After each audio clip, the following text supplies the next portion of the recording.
Alright, so we're gonna test drive this thing just to double check that, you know, it's not weird noises and stuff like that.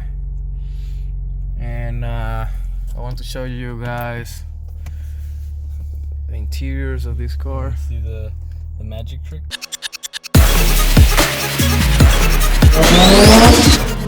Welcome back, guys, to my vlog, Tony West DIY. My name is West, and if you're new to the channel, please subscribe, press the subscribe button and press the bell button next to it so you will know every time that I upload something.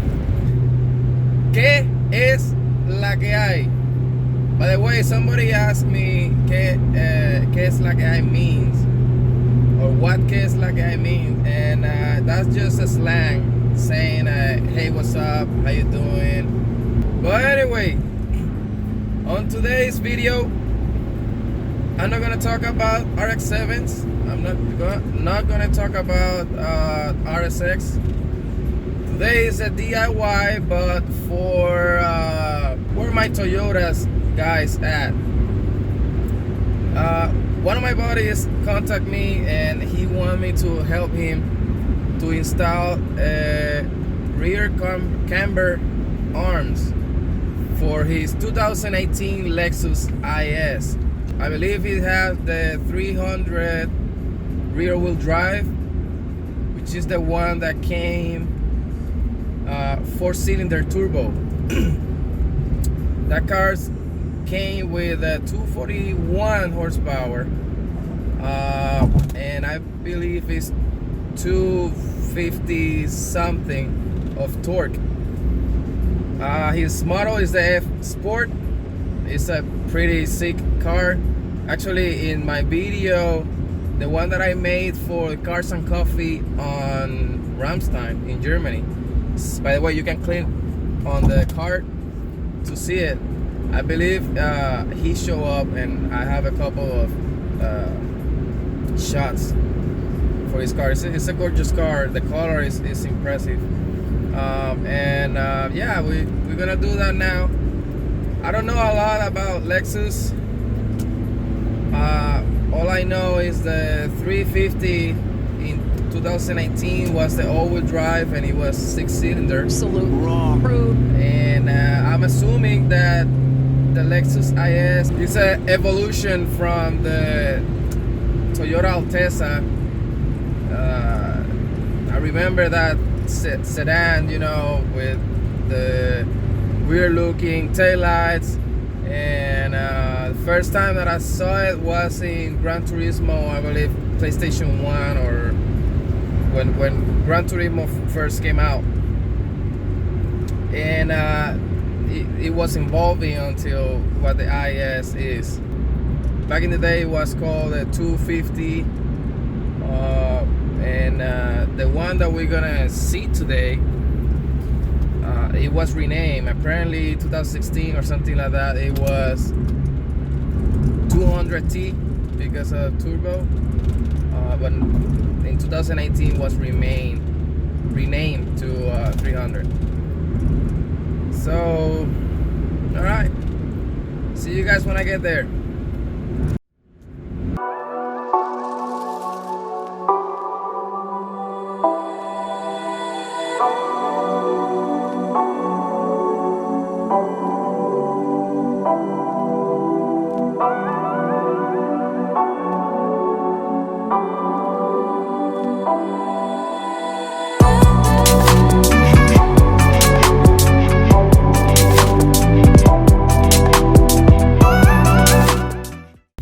Well, that was a long ass drive.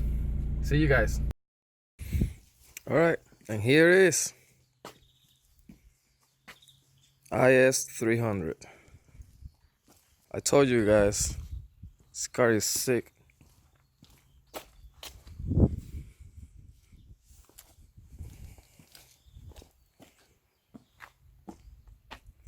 It's a pretty sporty sedan.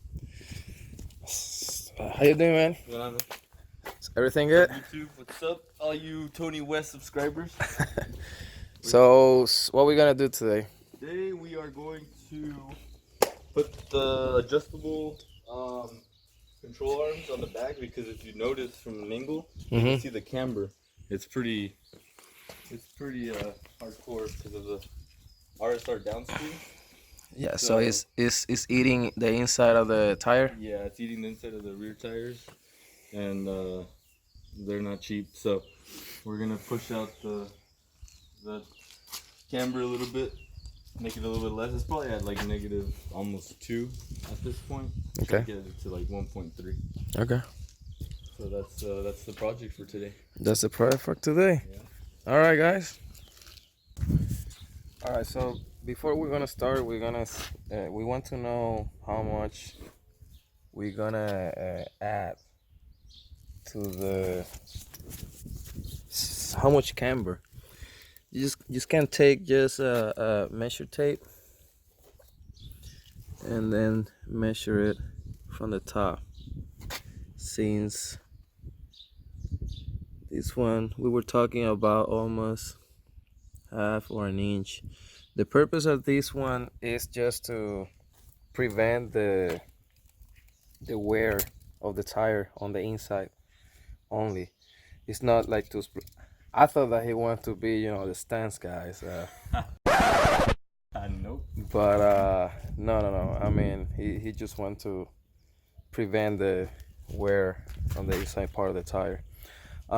Usually every time you work in suspension, you want both sides of the car lifted, but I fucked up. I was supposed to bring my jack and jack stands, and I failed. So what we're gonna do, I have the Acura RSX jack, and he have a small jack here, and then we're gonna use probably the Lexus jack. But again, don't do that. Use jack stands, use the proper tools, and safety first. All right, so the wheels is out, and we're gonna replace this arm right here, and we're gonna put an adjustable one. And this, I'm assuming this is a 10 millimeter for the ABS sensor, and then we had to remove this bolt with this nut, and then all the way down here the same to take this out. All right, let's keep moving.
To recap what we did, this is the upper arm, and there's not enough room here, so if you want to do it, it's an advice.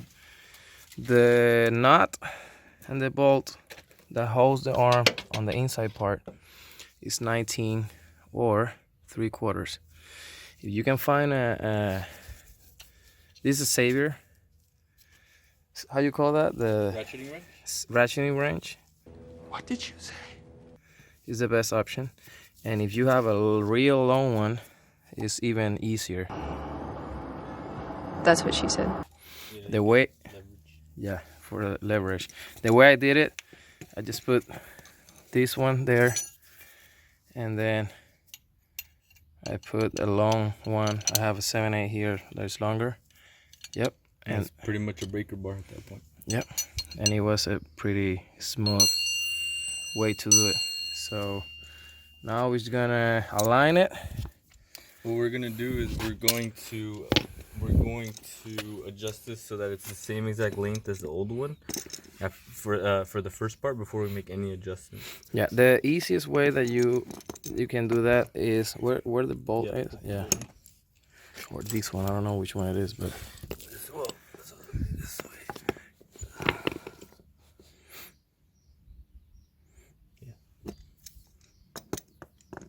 yeah, and then you put the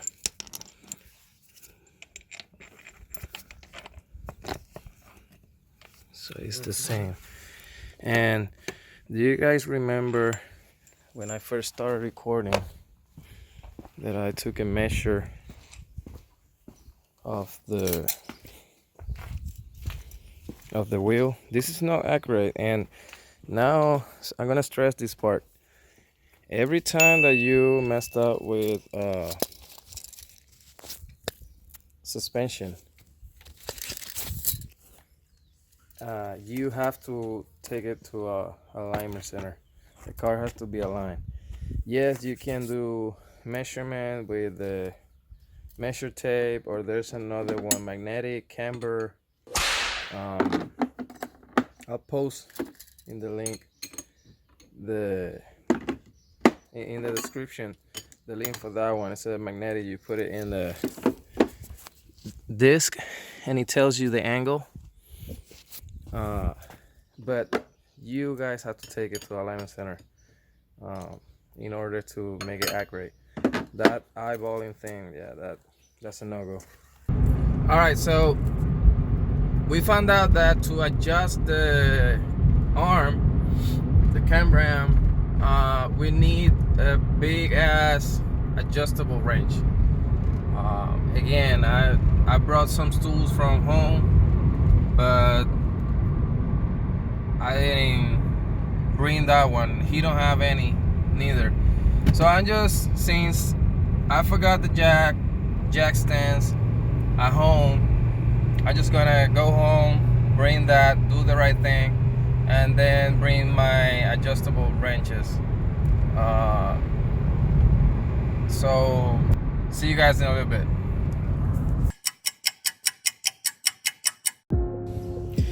All right, we got the jack, we got the adjustable wrenches, and at least one of the jack stand. The other one is on the RX7.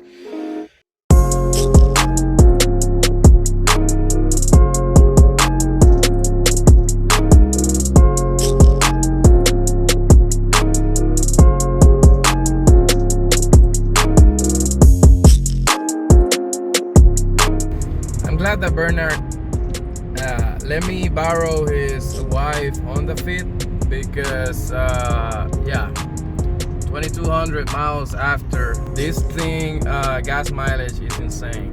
I don't know how much it is, but look, either the gas gauge is broke or the gas mileage is insane. This the gauge hasn't moved at all, and I'm glad that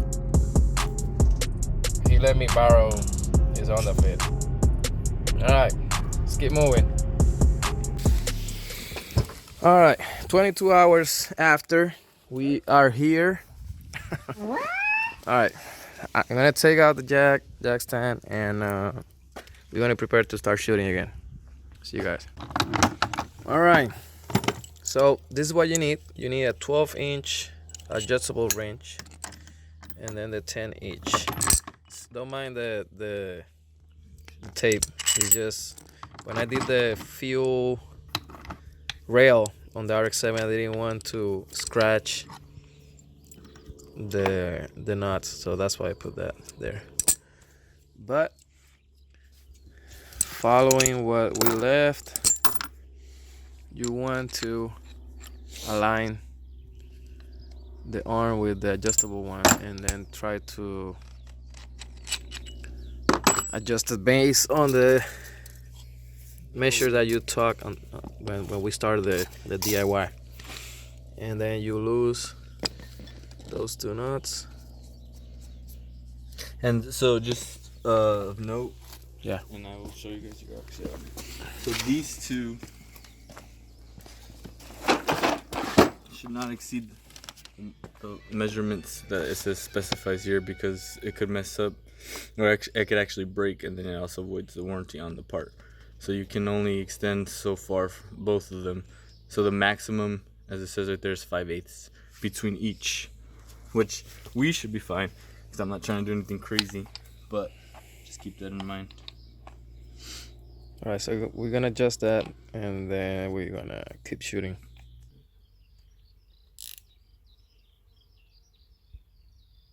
That's, I think that's fine. So now this one can't move. All right. We're tighten that, and then this one's tightened against there. We already made our adjustments, and I'm just gonna double check it against the stock. One more time. Wow, this is actually Heavier? This is heavier. The price you pay. It's gonna take 2 seconds of the quarter mile time. I'm already slow. So.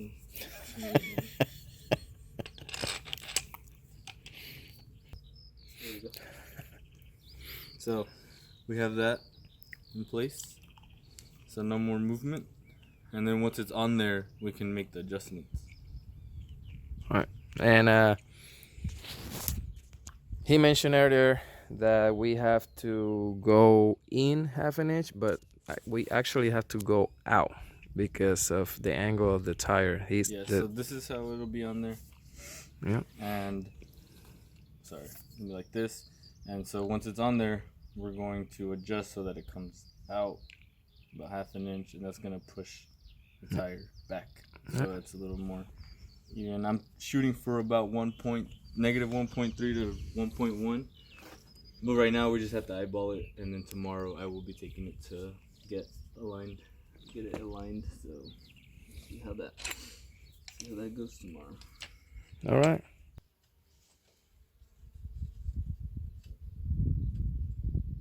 At this point, we're just hand tighten because we do not want to really tighten nor torque. Not that we're gonna be able to torque that back one, but we don't want to go tight until we have it at normal suspension height to avoid preload on the bushings.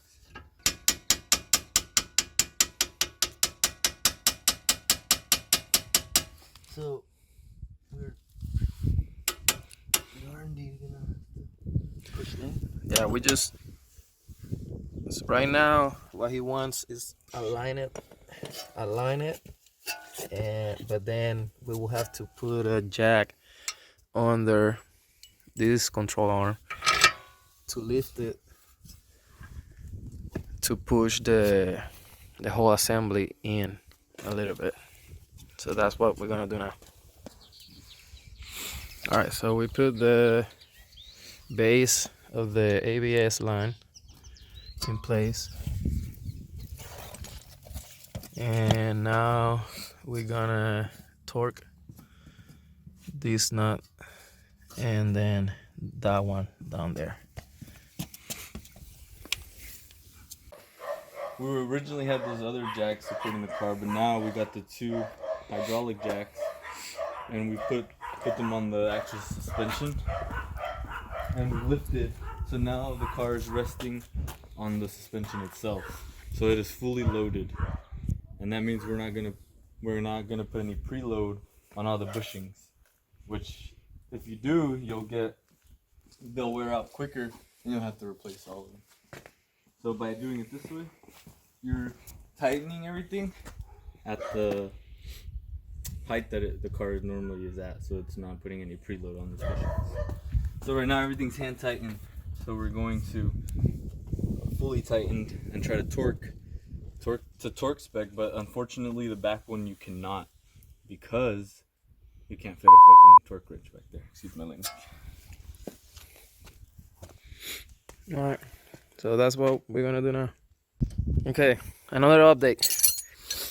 When you start torquing back the nuts and stuff, so the inside one, let me go on the other side.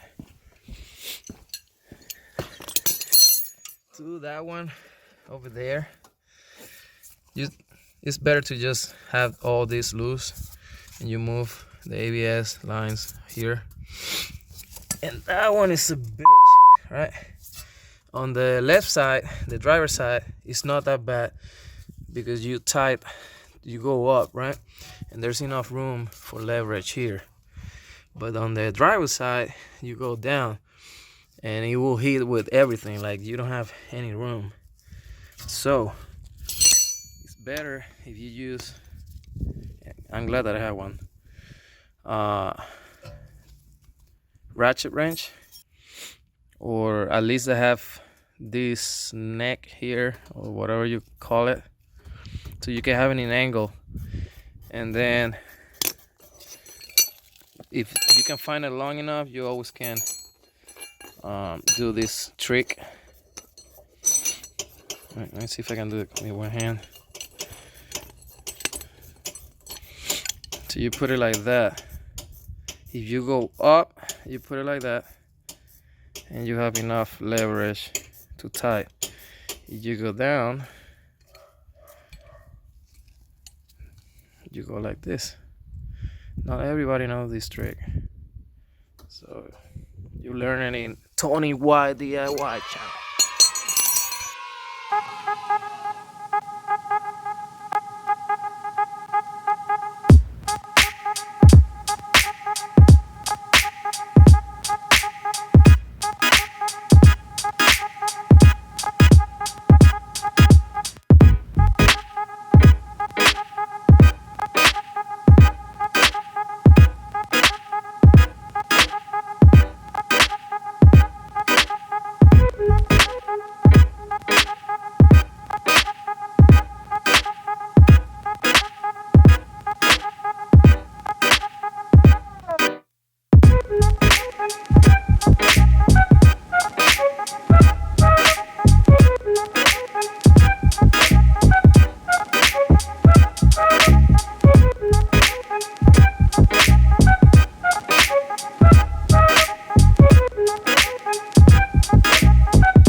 Alright, so we're gonna test drive this thing just to double check that, you know, it's not weird noises and stuff like that.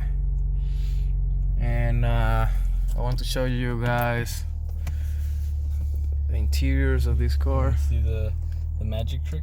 Yeah. Oh shit. Yeah. G-forces, boost, tire pressure, gear position is usually what I have it in. Sway warning in case you're sleepy. Oh really? Gas mileage, yeah. So it has all the tech features. She's nice. Got Apple CarPlay. I actually installed that myself. It used to come with just a little screen that didn't even have Apple CarPlay. Oh, nice. So I was talking earlier on the way here, you know, a little bit of Lexus. I was telling that probably this is the evolution from the Alteza. Am I right? Back in the day, you know, it went from the Lexus Alteza to the IS. Yes, so this is the smallest sedan that Lexus makes. This is like the entry-level sedan for us poor folks. But it's sporty, you know. I like it. Yeah, you definitely want to go with the F Sport because the base model has a regular analog gauge. Okay. And the outside is not as sporty whatsoever. All right. And what you can tell us about the car? So this is the 2018 Lexus IS 300 rear-wheel drive, and the reason why you had to specify that is because Lexus decided to be like BMW and be super confusing about their names. Because this car, when they put the 4-cylinder turbo into it, it was called the 200T, and that was 2016 was the first time they put the 4-cylinder turbo in this car. It used to be just the V6 detuned, which was the 300 or the 250, and then the tuned one was the 350 V6. So they decided in 2018, hey, let's make the name of the 200T just 300, IS 300. However, there's already an IS 300, which is the V6. It's a detuned V6. So it has the same exact engine as the 350, but detuned. So, but the 300 is all-wheel drive, the one that has the detuned V6. So when you hear 2018 Lexus IS 300, you have to specify rear-wheel drive, because that means it's a turbo. Or you have to say all-wheel drive because that's the V6. Okay, and the specific, what's the difference between the F Sport or it? All the IS 300 are F Sport, No. or All of them come in the base model. They all come in a base model, non-F Sport, and then they all come in the F Sport. And the differences is the front grille, as you see, the F Sport badging, the F Sport steering wheel, which comes with this nice perforated leather. You got the suspension is slightly tuned over the base model, and I think that's about it. That about sums it up. It's mostly an appearance package, to be honest. okay. But yeah, that's so. This car right here, though, I've modified it. I've made modifications to it. So it's it has because this didn't come with the spoiler. So it has a spoiler, just like a little deck lid spoiler, and then I added this screen right here. It used to be a small little like 6-inch screen, and now it's a touch screen with Apple CarPlay. And then I also I lowered the car by about an inch with the RSR lowering spring, and I also put a HPS intake tube. I switched it out, so I retained the stock airbox because that one's already really good, but the HPS tube is like it's better airflow. It doesn't have that, the stock ones always come with those little rivets. Yeah. So it like disrupts the airflow. You also we were talking like 2 weeks ago about the tune of this car. Yeah, so I am running a BMS JB4 tune, and it has different maps. And like normally I'm running stage the map 1, which is +4 psi, because this turbo puts out about stock 3 psi, which is nothing. And with the with the map 1 is +5, so you're putting out about 8 psi. And with map 2 you're putting out +6 psi, so you're at about 9. And in the JB4, the perks of that is you get to see all your measurements. So you can see air to fuel ratio, you can see your throttle, you can see, pretty much everything that the ECU is reading, you can see as well. So I just have to hook up my iPad or my iPhone to it's a Bluetooth sensor, Yeah. the tuner, and I can see all those measurements, and I can log as well, and I can change maps on the go. So each map, I'm assuming that it's already ready. You don't have Yeah, to upgrade injectors or stuff like that. No, so BMS tuned it themselves. Those maps were made by them, doing it on a stock car. Okay. So there's no need to like change or adjust. However, you can make your own maps now. You better really know what you're doing, or you're probably gonna blow your engine up. Right. So yeah, that's pretty much it. All right. So we're getting to the end of the video. Thank you for watching. Just remember, if you're new to the channel, please hit the subscribe button, press the bell button, and also you can click the small icon of my logo on the corner, and it will take you to the subscribe area. I really appreciate you guys. If you have any questions, hit me up on TonyWestDIY@gmail.com, or you can find me on Instagram, Twitter, or Facebook at TonyWestDIY as well. Thank you for your time.